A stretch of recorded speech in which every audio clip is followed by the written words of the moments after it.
the reason they keep buying different pieces is because like you wear something once and then it's cool and like it's awesome to see, and then like a few days later it's like, when am I ever gonna wear this big like iced out Shrek on my neck?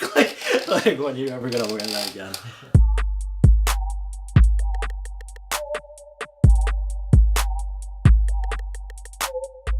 What's up, guys? My name is Shah. I'm a junior at Rutgers Business School, and I'm the founder and CEO of Kuyashii Jewelry. Growing up, so I guess like my whole fashion stuff started in high school. Luckily, like my parents were always cool with me doing whatever I wanted. They wouldn't really care if I spent my last dollar on, a pair of Jordans when I was in high school. So that's exactly what I did. Had like $100 to my name, bought a pair of Jordans, and I traded those for 2 and traded those for 4, and I kept just going up. It started with shoes. I think it starts with shoes for everybody. But then that kind of got me more interested in fashion and construction. So I learned how to sew, took a sewing class, started making my own clothing, had a clothing line in college, and basically everything I've done, every business I had was kind of revolved around fashion in some way, whether that was shoes, jewelry that I'm doing now, and even my clothing line. It's all just around fashion. Yeah. I took like cooking classes for as long as I could remember. That's always been like my number one thing. Like I was just learning. Like my whole family was growing up with cooking, so I kind of just learned from them and then took my own classes and just went from there. I remember watching a Chef's Table episode. There was one episode in season 1, and it was a Japanese female chef, and her name was Nikki Nakayama, I believe. And she was just talking about like being a female chef in the industry and how difficult it is to kind of work in like a male dominated industry. And how she, like, people always told her like she couldn't do it and like it was not her place and stuff like that. And being Japanese, she had this word and she kind of introduced it in the show, and it was Kuyashii. And that basically means, how she translated was using like doubters' words as energy to succeed. So it's like kind of like feeding off of hate to push it towards your own goals. And I kind of felt like the same thing, like being a business student at Rutgers and like living in New Jersey my whole life, when fashion really revolves around New York, LA, stuff like that, Paris. Just being like a kid from New Jersey going to a business school and wanting to get into fashion, like a lot of people told me I couldn't do it.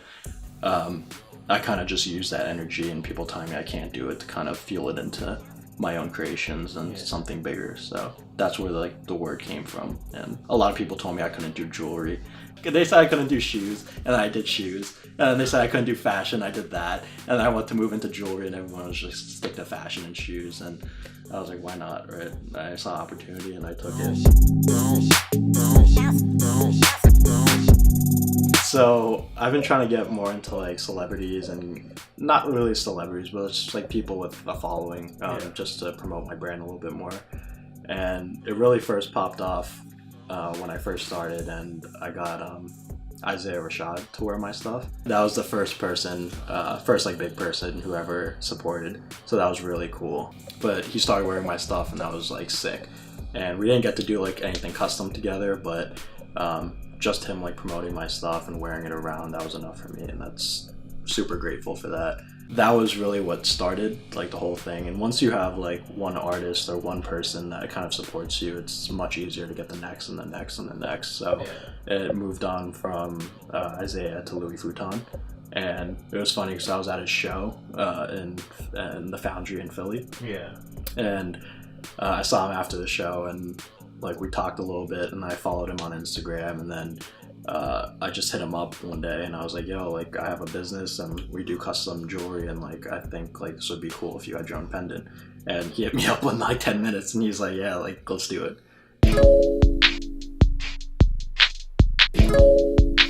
Yeah, I definitely respect every jeweler out there. Ben Baller, Greg Una, Jimmy Boy, all those people make like crazy pieces and really nice stuff, and they have great connections too. So definitely respect all of them. I'm just in a completely different industry. Like you'll never see me putting out pendants like this big or fully iced out like huge pendants. Like that's just not my style. But I think in a few years it'll kind of slow down, and then people start getting more, I don't know, like low-key kind of pendants and chains and stuff like that. Like this is still like fully iced out, like the chain and the pendant, but you know, it's not like in your face, it's not crazy, it's just really low-key and simple.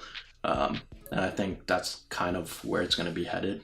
I don't want to be classified as like a jeweler per se, because that's kind of like associated with like big name people and crazy stuff like that. Like no one's coming to me specifically and like, oh, I need to get this and this and this. Like, yeah, so I mean, this one is one that I just did. It's like my logo, and my logo is made from one of my close friends, Matt, and he made my logo and he helps me with all of the graphic design work. Okay. So anytime I have an idea, we just sit down and we make a design, and he's really good at bringing my ideas to life. Yeah, I'm working on a few really custom pieces.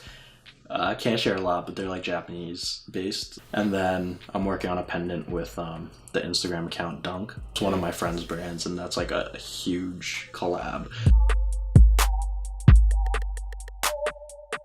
I'm kind of more low-key right now, and I do love jewelry and stuff, but I'm more passionate about clothing and stuff like that. So it is kind of just an opportunity I saw, and I kind of just jumped on it. It's helping me meet new people, and that's really what I'm doing it for, just the connections, and it's something that I enjoy doing. So I am still a full-time student, so I'm focusing mainly on school and making my parents proud. But yeah,